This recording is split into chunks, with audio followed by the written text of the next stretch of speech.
Hello, my name is Miguel Liria, and I'm doing my presentation on the origins of the saxophone. I'm also just going to bring about some just details about, the creator of the saxophone and some fun facts and just overall just things about the saxophone. So the saxophone is an instrument that I hold very near and dear to my heart. Starting in the 5th grade, that is when I first started playing the saxophone. Um, there was a presentation. I was able to pick some instruments, and saxophone was just happened to be the one that caught my attention. And from then on, I've been playing saxophone since I was 10.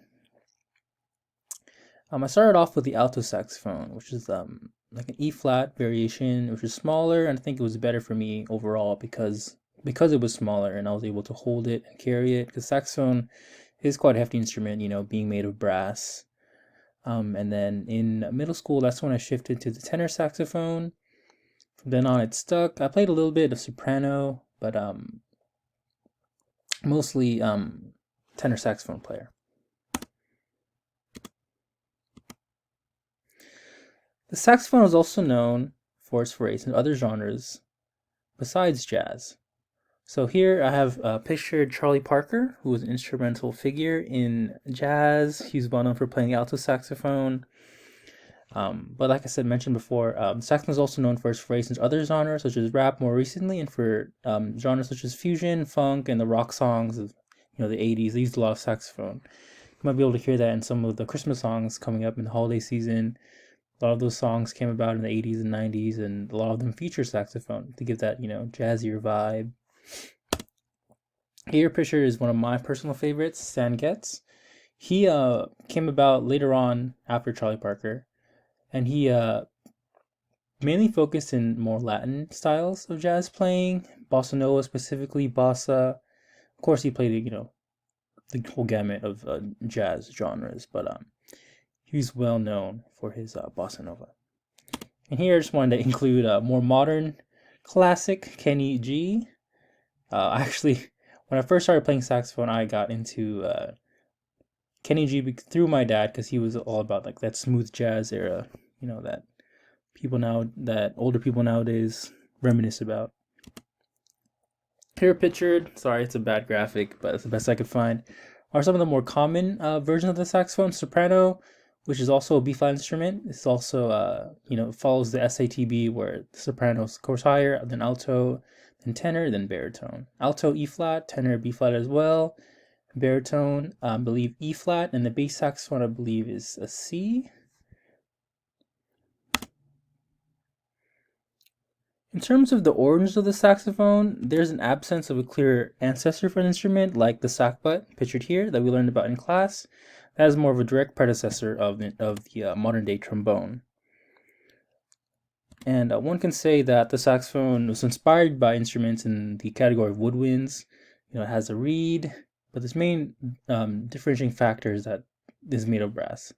That's why some people, they consider saxophone somewhat of a hybrid between the categories of woodwind and brass because of its construction. But personally, for me, I consider it more of a woodwind due to the fact that it utilizes a reed to create sound.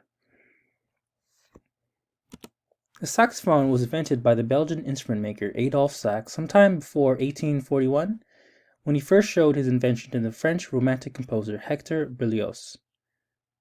This iteration of the saxophone was in fact a C bass saxophone.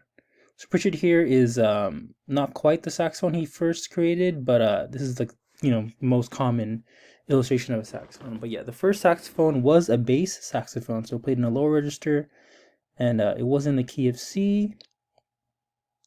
There's no exact date on when the saxophone was first made, because obviously, he tinkered around with multiple designs, going off designs of the time of the clarinet, and in fact, he was a very well-known clarinet maker.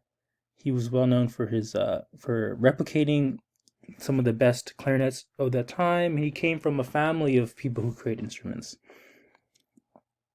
One interesting fact about him that I found throughout my research was that he was actually extremely clumsy, funny enough.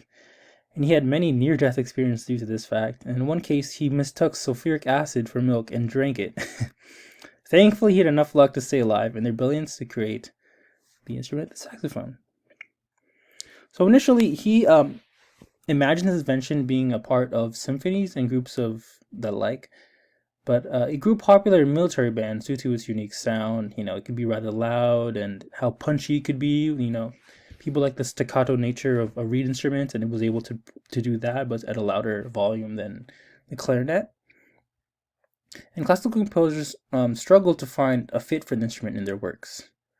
However, this development and growth in the saxophone's characterization may have helped it make its place in the space of jazz music as the instrument made its way to the United States after Adolph Sax's death, however. So he was never fully able to experience the potential of the saxophone, unfortunately, due to how long it took for it to make its way into the States, and eventually it evolved and became well known for its influence in jazz music.